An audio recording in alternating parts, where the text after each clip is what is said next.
উৎসবের মরশুম অব্যাহত দুর্গাপুজো লক্ষ্মী পুজোর পর সামনেই এবার আলোর উৎসব দীপাবলি ও কালীপুজো। চারিদিকে প্রস্তুতি তুঙ্গে। কালীপুজোর সময় মাটির প্রদীপের চাহিদা সব থেকে বেশি থাকে। শিলিগুড়ির অন্তর্গত পালপাড়াতে তৈরি হয় মাটির বিভিন্ন জিনিসপত্র, মা ও মাটির প্রদীপ।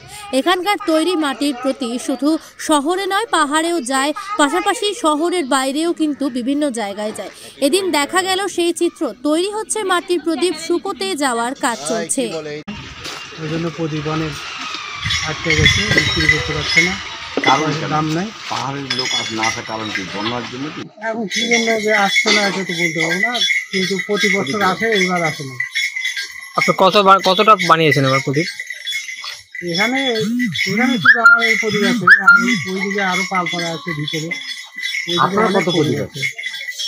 আমার অল্প আছে, আমার 20-30 হাজার আছে এখনো ঘরে পুরানো আছে, আরেক ভাটা তুলবো। আপনার প্রদীপ এখান থেকে কোথায় কোথায় যায়?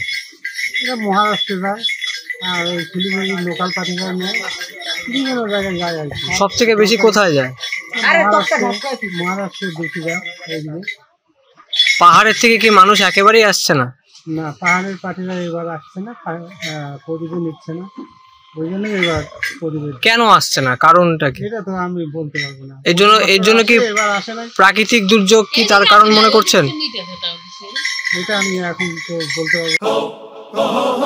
পুজো মানে জমকালো লাইন, Dropbox লোফালুফি আইন,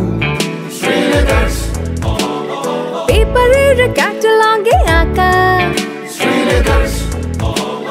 বাঙালির ইমোশনে মাখা, এ ভরসা কি উপায়, জার্নি পায়ে পায় পৌঁছে দেবে ঠিক ডেস্টিনেশন। বিশ্বমান শ্রীলেদার্স, কাটিদার শ্রীলেদার্স। শ্রীলেদার্স, হাওড়া ময়দান। আপনি কি জটিল কিছু সমস্যায় ভুগছেন? সমাধান পেতে চান? যোগাযোগ করুন প্রখ্যাত জ্যোতিষ ও তান্ত্রিক মনসারাম ভট্টাচার্যের কন্যা মনসা কন্যার সাথে। প্রখ্যাত জ্যোতিষ ও তান্ত্রিক মনসা কন্যা হাওড়া জানবাড়ি ও হাতিবাগানের নিজস্ব মন্দিরেও বসেন। যোগাযোগ 9830106967 আর 9239655323।